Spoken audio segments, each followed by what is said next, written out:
Marie, He wants me to ascend to my full potential. Fine. Gen V Season 2, Episode 5 is more than just another bloody, shocking chapter in the saga of Godolkin University.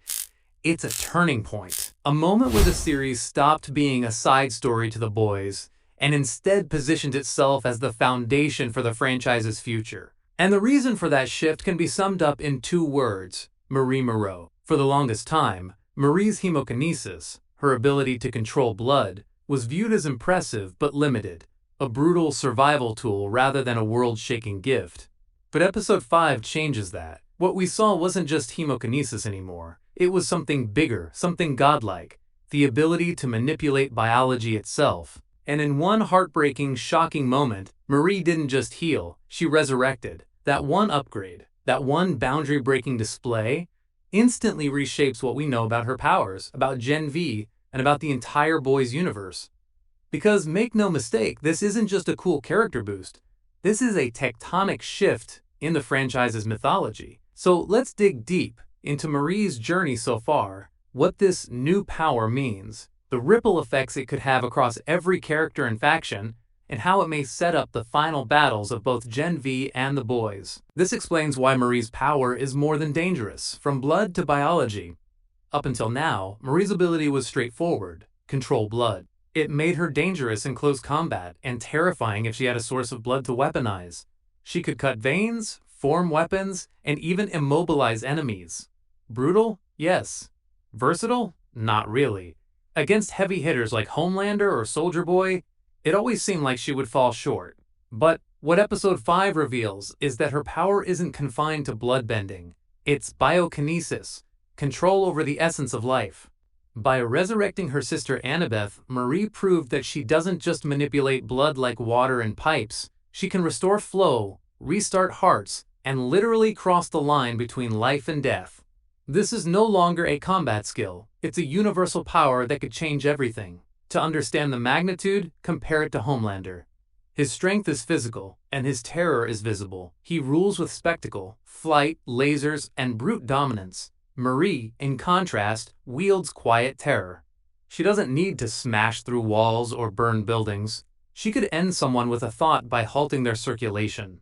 Or worse, she could undo death itself. That's not just power, it's divinity. Why this changes the boys, Universe the Boys, has always been about power, corruption, and control. Supes are corporate products, Vought's assets marketed as gods but controlled by men in suits. Yet there's always been a hierarchy.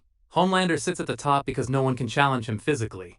Everyone else falls in line. Marie's power upgrade shatters that hierarchy. She introduces a new rulebook, one that's not about who punches hardest, but who controls life itself. Homelander may terrify the world with destruction, but Marie terrifies it with possibility. If she can resurrect, then death, the one true limit in this universe, is no longer absolute. That destabilizes not just the power dynamics among supes, but the very fabric of the narrative. Heroes don't stay dead, villains don't stay down, and the people who control Marie control immortality. What is Vought's interest? This corporation has built an empire on selling the illusion of godhood. They market supes as saviors, even as they exploit them behind the scenes.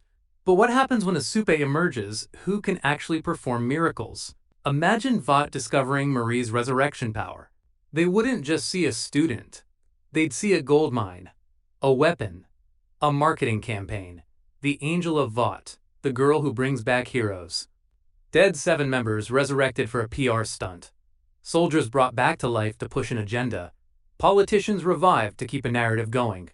The possibilities are endless and terrifying, but Marie is not obedient. She's not a puppet like the Deep or a narcissist like A-Train. That makes her both invaluable and dangerous. Vought will either try to control her or erase her.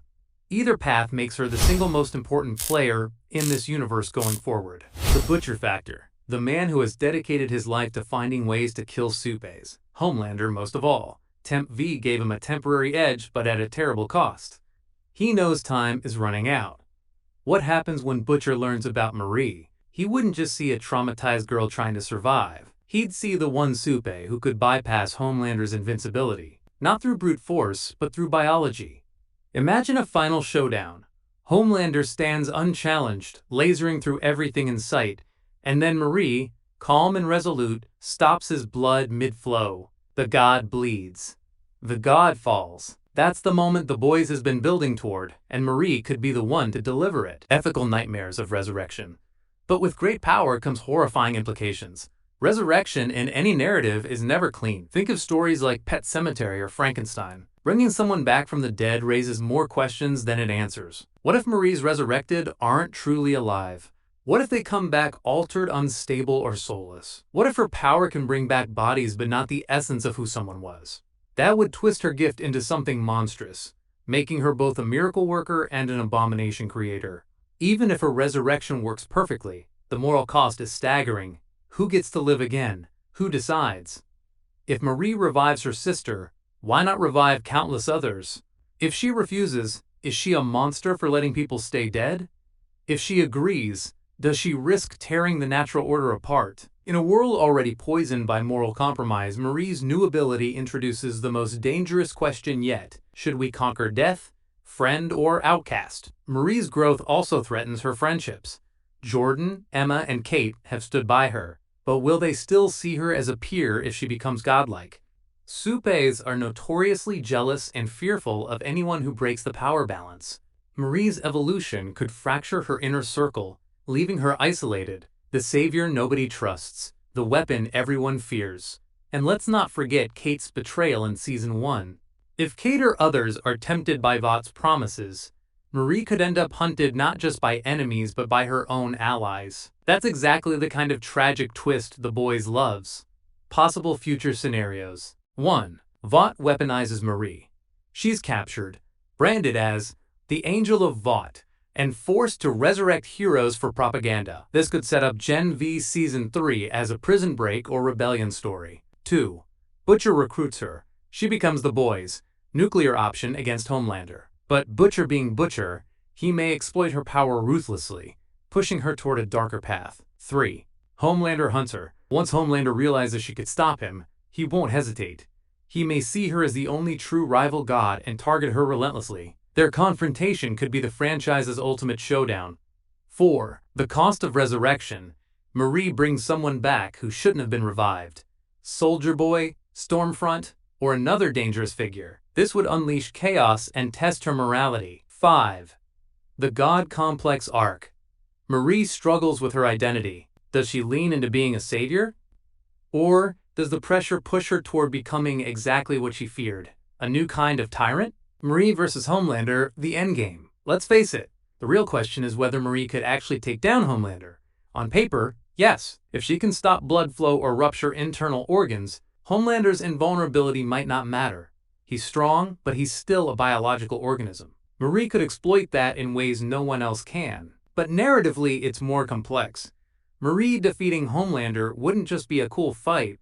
It would symbolize the end of brute domination and the rise of a new kind of power, one rooted not in fear, but in control of life itself. The god of blood versus the god of destruction. It's poetic, and it fits perfectly with the boys' central theme. Power corrupts. Homelander is power corrupted by ego. Marie could become corrupted by the power of miracles. Their collision is inevitable. Gen V Season 2, Episode 5 didn't just give Marie Moreau a new power, it gave the entire boys' universe a new trajectory. For the first time, we have a Supe who isn't defined by spectacle or brute strength, but by something scarier: biology, life, and death itself.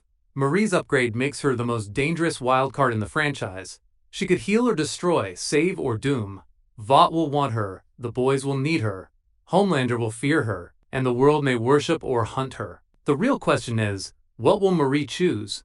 Will she be the healer who breaks the cycle of violence, or the executioner who finally kills a god? Either way, Episode 5 just crowned her the most important soup alive, and the endgame of the boys may very well rest in her blood-soaked hands.